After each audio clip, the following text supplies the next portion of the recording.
한 주간이 지나고 어느덧 토요일이 되었습니다. 이 아침에 한 주간을 돌아보면서 하나님의 마음, 하나님의 생각을 온전히 따랐는지 오늘 점검하면서 오늘 말씀 안에 하나님의 뜻을 발견하는 귀한 시간 되기를 원합니다.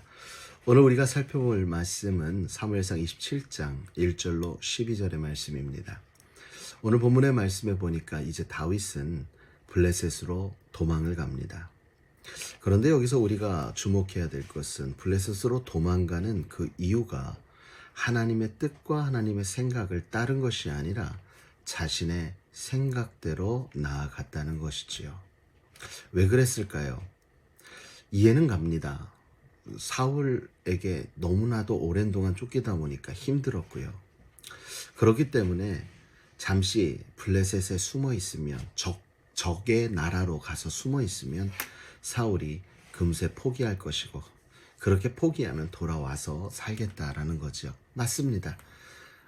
그것처럼 오늘 본문의 말씀에도 보니까 사울은 곧 다윗을 쫓기를 포기합니다.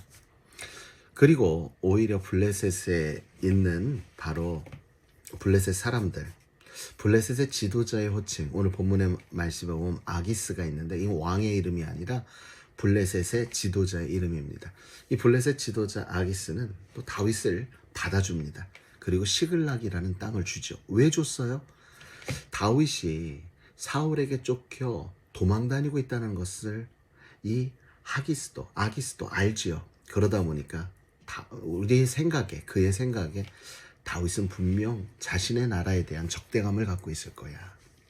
그래서 시글락이라는 땅을 부여합니다. 그런데 오늘 본문에서 우리가 집중하여 볼 것이 있습니다. 바로 그것은 다윗의 모습입니다. 다윗은 어떠한 모습을 오늘 본문 27장을 통해 보여줬는가? 바로 거짓된 인생이 되었다는 것입니다. 어린 시절부터 목동의 삶을 살았고 사자와 곰의 발톱과 그 이빨에서도 능히 살 수 있었던 것을 다윗은 그 이유를 하나님께서 온 우주 만물을 창조하신 하나님께서 나를 도와주셨은즉 이겼다고 했습니다. 골리앗 앞에 가면서도 사신 주 하나님 여호와 하나님의 이름으로 나아갔더니 이겼습니다. 이처럼 다윗은 늘 하나님을 생각하고 하나님을 의지하며 살았던 사람입니다. 그랬을 때에 사방이 우겨싸임을 당하는 위험 가운데도 능히 탈출할 수 있었고 비껴나갈 수 있었고 살아날 수 있었습니다. 무엇이냐면 하나님을 의지하는 그 순간에 내가 봤을 때 나는 조금 불편하고 불리하고 위험에 처했다라고 생각했지만 결국 모든 것을 합력하여 선을 이루시는 하나님의 능력을 다윗은 늘 경험했다는 것이죠.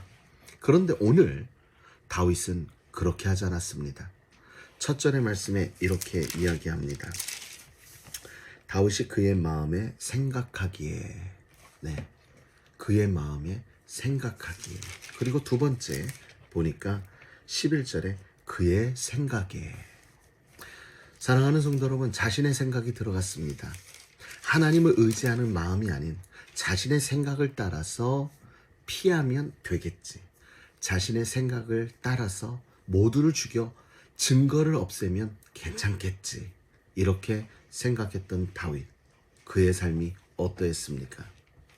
아기스에게 이웃 나라를 침범해서 이웃 족속들을 침범해서 약한 족속들을 침범해서 그들에게 빼앗은 양식과 보물들을 아기스에게 갖다 분배하여 바치면서 아기스가 묻는데 이렇게 대답합니다. 아기스가 물어보죠. 이거 어디서 났어? 그렇게 얘기했을 때 다윗이 그것을 얻은 것은 분명히 유다가 아니라 어디였냐면 다름 아닌 아말렉 사람들을 침노해서 얻은 것입니다. 그런데 다윗은 뭐라고 얘기합니까? 10절에 유다 네겝과 여라 무엘 사람의 네겝과 라고 하며 유다에게서 뺏었다. 누구요?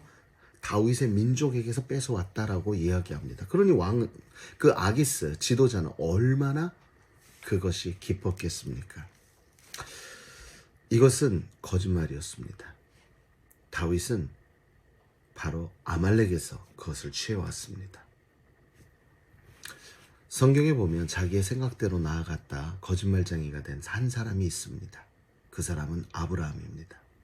아브라함도 본토 친척 아비집을 떠나 내가 지시할 땅으로 가라한 갈 바를 알지 못하는 가운데 갈대아 우르를 빠져나와 유다 땅에 이릅니다. 그런데 그곳에 이르러 보니까 그곳이 어땠어요? 황폐되어져 있었어요. 그래서 그는 주위를 둘러보니 애굽이 보였고 애굽의 젖과 꿀이 흐르는 것이 보여 그것에 갔지만 결국 하나님이 가라한 곳은 그곳이었습니다. 가는 모든 여정 가운데 늘 하나님과 동행하며 하나님께 의지하여 갔기에 바로 가나안 그 땅 앞에 도달했었지만 결국 아브라함은 자기의 생각을 따라 애굽으로 내려갔을 때 그는 자신의 아내를 누이라고 하는 거짓된 삶을 살게 되었던 것입니다. 사랑하는 성도 여러분, 그 결과 거짓말만 한 것이 아닙니다. 오늘 다윗은요, 아말렉의 사람들의 남녀노소할 것이 다 죽였습니다. 그 이유가 뭐라고 되어 있냐면 11절에 그의 생각에 그들이 우리에게 대하여 이르기를 다윗이 행한 일이 이러이러하니라 하여 지금 다윗의 한 행동들이 바르지 못했기에 그들이 말할까봐 그들을 죽여버린 것입니다. 그들의 생각에 바르지 못했다. 그의 생각에 바르지 못했다는 것은 첫째, 하나님 앞에 바르지 못했다는 거겠지요. 하나님 앞에 죄를 지은 것입니다. 이처럼 하나님을 전적으로 의지하지 않는 크리스천은 자기의 생각에 빠지는 순간에 첫째, 거짓의 인생이 될 수가 있고 두 번째, 하나님 앞에 죄를 범할 수밖에 없는 삶을 살게 될 것이라는 것입니다. 그러므로 사랑하는 성도 여러분, 오늘 여러분은 어떠한 것을 따라 사시겠습니까? 나의 생각, 내 마음에 이르는 생각이 아닌 내 마음에 이르는 생각을 기도함으로, 묵상함으로 하나님의 생각으로 온전히 승화시켜 하나님의 뜻을 따라 살아감을 통한 오늘 하루 거짓된 인생, 죄된 인생이 아닌 참된 인생, 승리하는 인생, 의로운 삶으로 살아가는 저와 여러분 되시길 주님의 이름으로 축원합니다. 그러기 위해서 우리 함께 할까요? 따라합시다. 주책이 됩시다. 제가 여러분에게 얘기합니다. 여러분은 주책입니다. 주책이 뭐예요? 주님이 책임져 주는 사람이 주책입니다. 어떠세요? 주책 한번 돼보고 싶으시죠? 오늘 하루 주책인 삶을 살아감을 통하여 오늘 다윗이 범했던 인생의 잘못이 아닌 우리의 삶에 하나님의 뜻을 이루어드리는 복된 하루 되시길 주님의 이름으로 축원합니다.